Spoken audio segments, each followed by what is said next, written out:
নিবেদন করছি স্বপ্নে তুমি, কবি রাকেশ আলু। হ্যাঁ, আছি, আমি আজও আছি। নাই আমি তোমারই মাঝে, ভুলে গেলেও ভুলতে পারিনি নীরব নদীর তীরের কথা।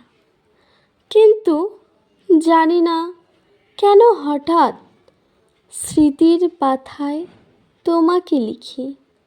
আচ্ছা, একদিন তোমাকে দেখলাম স্বপ্নে, ঝালমুড়ি খাচ্ছিলাম দুজনে মিলে।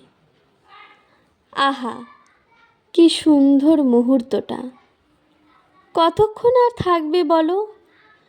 জেগে দেখি নাই তুমি, তুমি তো অনেক দূরে। ধন্যবাদ।